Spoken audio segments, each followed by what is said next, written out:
Hello, and welcome to Decode. For today's episode, we'll be talking about the concept of Scrum.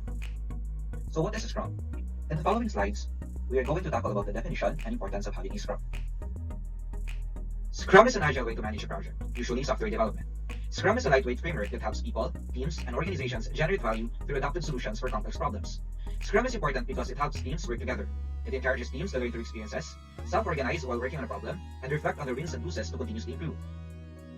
Important concept in Scrum number 1, the Scrum framework. Well, let's see the graphical view of how Scrum is implemented at the team level within an organization. So here is an example of a Scrum framework. As you can see, it is a graphical representation of how Scrum works. So in here, as you will notice, there are 3 different colors present. We have green, orange, and events. Icons in green represent the Scrum team roles. So these are the Scrum Master, the Product Owner, and the Development Team. Icons in orange refers to the Scrum artifacts. So these are the Product Backlog, the Increment, and the Sprint Backlog. Lastly, we have the icons in blue. The icons in blue refers to the Scrum events. These are the Sprint Retro, the Sprint Planning, Sprint Review, and the Scrum. Scrum is often perceived as methodology, but rather than viewing Scrum as a methodology, think of it as a framework for managing a process, just like this one. Also, the important concepts such as Sprint Retro, Scrum Master, Product Backlog will be discussed later on. Important concept in Scrum number 2, the Scrum team. Well, I guess it's time to meet the team behind the product.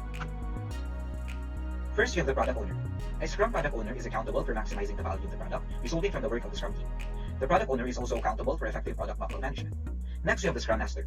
The Scrum Master is accountable for establishing Scrum. They do this by helping everyone understand Scrum theory and practice, both within the Scrum team and the organization. The Scrum Master is accountable for the Scrum team's effectiveness. They do this by enabling the Scrum team to improve its practices within the Scrum framework. Scrum Masters are true leaders who serve the Scrum team and the larger organization. Lastly, we have the development team. The development team, or simply the developers, are the people in the Scrum team that are committed to creating any aspect of a usable increment each sprint. The specific skills needed by the developers are often broad and will vary with the domain of work. Important concept in Scrum number 3. This time, let's get to know the process. Under the Scrum events, we have first is the sprint. Sprints are the heartbeat of Scrum, where ideas are turned into value. They are fixed length events of 1 month or less to create consistency. A new sprint starts immediately after the conclusion of the previous sprint. All the work necessary to achieve the product goal, including sprint planning, daily scrums, sprint review, and sprint retrospective, happen within sprints. During the sprint, no changes are made that would endanger the sprint. Quality does not decrease, product backlog is refined as needed, and the scope may be clarified and renegotiated with the product owner as more is learned. Next, we have the sprint planning. Sprint planning is an event in Scrum that kicks off the sprint. The purpose of this is to define what can be delivered in the sprint and how that work will be achieved. Sprint planning is done in collaboration with the whole Scrum team. Sprint planning addresses the following topics. Why is this sprint valuable? What can be done in the sprint? And how will the chosen work get done? Third, we have the daily scrum. The daily scrum is a short stand-up meeting that happens at the same place and time each day. At each meeting, the team reviews work that was completed the previous day and plans what work will be done in the next 24 hours.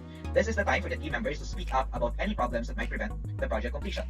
The purpose of this is to inspect the sprint goal and adapt the sprint backlog as necessary, adjusting the upcoming planned work.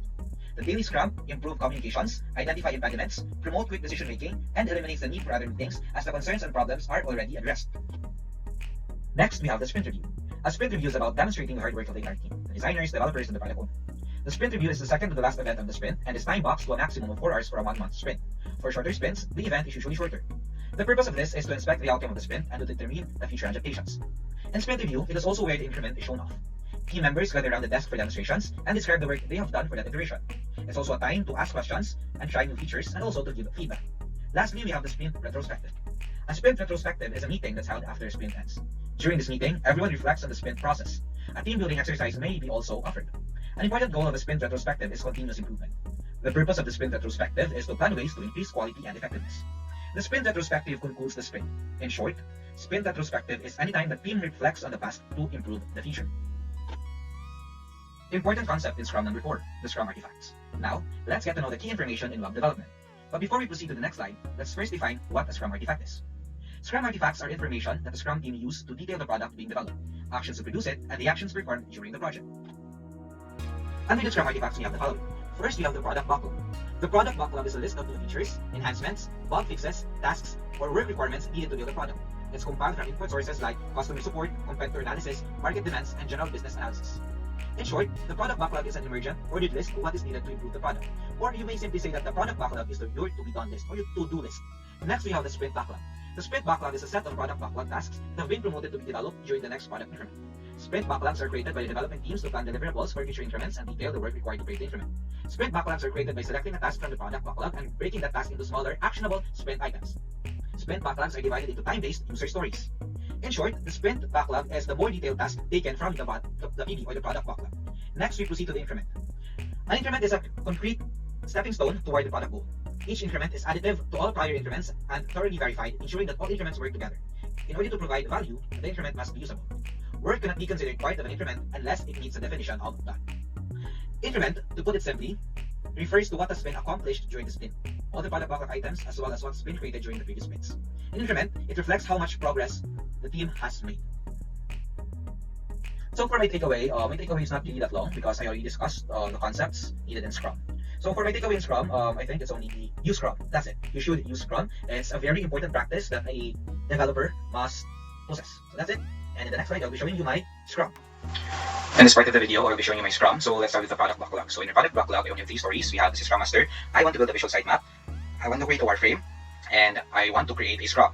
So the user stories in here follow this format. As a blank, I want to blank so that like this, just like this, for example, as a Scrum Master, I want to create a Scrum so that I can have a framework of my project. Next, we have the acceptance criterion. So the acceptance criterion, these are basically the requirements that must be met for the user stories. Priority, it's a must-have, the 3 is a must-have, and the status, of course, it is done. Next, we go to the sprint backlog. So the sprint backlog is basically just your product backlog, which is broken down into different tasks. Like for example, we have the story of building a visual sitemap. So in here, I broken it down into 6 different tasks, like research and study the concept sitemap, sketch my sitemaps in a piece of paper, and so on and so forth. I have then given it story points based on their difficulty, value points based on their relative value, and for the buck, you can obtain this using this way. You divide value points to the story points. 55 divided by 3 is equal to 53. And the task that gets the highest value for the BFTB will be your priority in your next product backlog. So in here, we have the first task is that got the highest point or the highest BFTB points will go to task number 1 for building a visual sitemap, which is research and study the concept of the sitemap. So priority, it's of course a must-have. Status, it's done. So here's the entirety of my sprint backlog. And lastly, we have the Scrum roles. For the Scrum owners, it's me. Scrum Master, it's still me. And the developer, it's still me.